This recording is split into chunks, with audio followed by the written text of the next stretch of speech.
This happened last summer, around mid-July. I was home from college for a few weeks, and I was just trying to enjoy the break before my next semester started. My name's Kyle, and I live in Maryland. I had been talking with my two closest friends, Jason and Marcus, about doing something together. Just the three of us, like we used to back in high school. We all go to different colleges now, so it's rare that we get time like this. We ended up planning a weekend beach trip to Ocean City.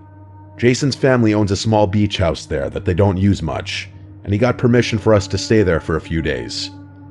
It was nothing fancy, just a 2-bedroom place a couple blocks off the sand, but it was perfect for what we needed. Just time to relax, party a bit, and catch up. We drove down on a Friday afternoon. The weather was hot, upper 80s, with that heavy humid air that sticks to your skin. It smelled like sunscreen and salt water the second we got into town.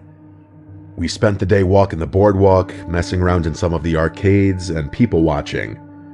The beach was packed with tourists, kids running around with beach balls, families with umbrellas and coolers, and lifeguards constantly yelling at people to move out of the restricted areas. Everything felt normal. It was just a fun summer day. Later, we went back to the house, grilled burgers, had a few drinks, and started playing drinking games. By midnight, we were drunk and bored, and someone, maybe Marcus, suggested we go back to the beach. There's something weirdly appealing about being near the ocean at night. The beach is almost completely empty, the air cools down, and there's just something peaceful about it. We didn't bring much with us, just some hoodies in case we get cold, our phones, and a flashlight Jason grabbed from the kitchen drawer.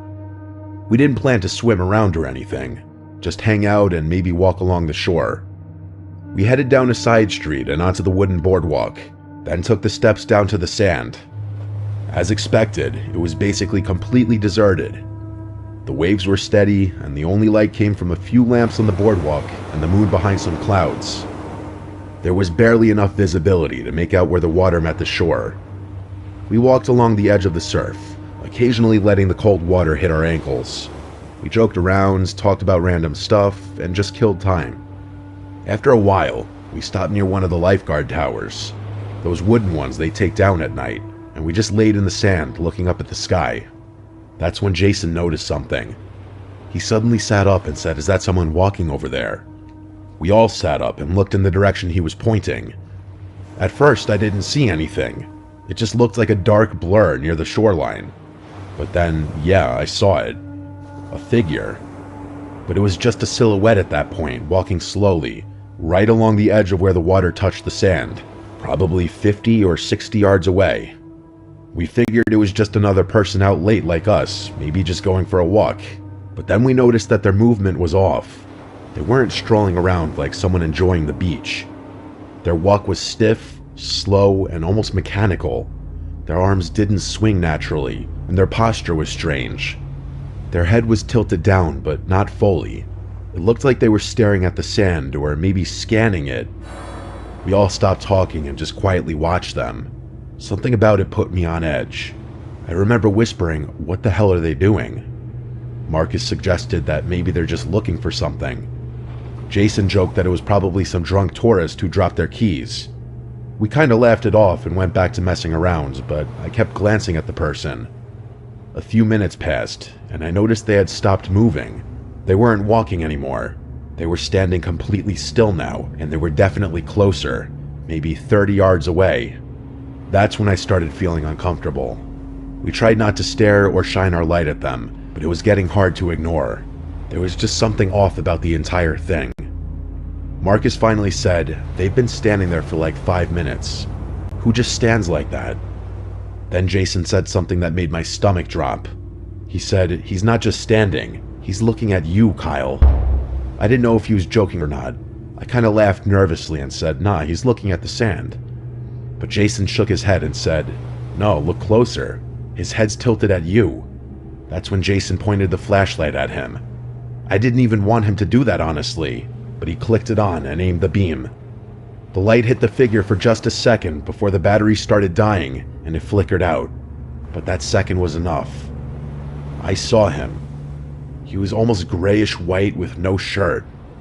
He was wearing wet jeans, clearly from the ocean. His arms hung completely limp at his sides. His head was tilted at a weird angle. Not broken, but unnatural. And his eyes were wide open, almost bulging. The second that beam of light hit him, he moved, fast. Without any hesitation, he broke into a full sprint straight at us. I can't even describe how unnatural it looked. There was no build-up. He went from standing completely still to running at full speed, almost like he launched forward. All three of us screamed and bolted. We didn't even look back, we just ran. I could hear Marcus behind me, yelling "Go!" as our feet pounded into the sand. My lungs were burning. We ran all the way back to the steps leading up to the boardwalk and didn't stop until we got to the street. Only then did we turn around. But he wasn't there. The beach was empty. There were no footprints behind us, just the sound of waves. We stood there frozen, trying to make sense of it. We didn't talk much on the walk back to the house. When we got inside, we locked all the doors and windows, pulled the blinds shut, and stayed up until the sun came up. None of us could sleep.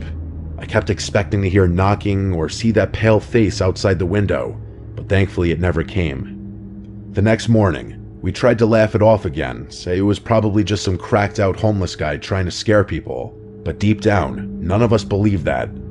The way he moved, the way he appeared out of nowhere, the lack of footprints, it made no sense. We stayed one more night, but we didn't leave the house. We left early the next morning. Over the next few weeks, we tried to move on, but then Jason texted me one night. He said he'd been having dreams, the same dream over and over. He'd wake up and see the guy standing in the corner of his room, soaking wet, head tilted, just staring at him. No movement, no talking, just standing. I told him that was messed up, but I didn't tell him that I was having the exact same dream. Everything was the same, the guy, the posture, just standing in my room, not moving and not talking. Sometimes I wake up thinking I hear the sound of wet footsteps in my hallway. But when I check, no one's there.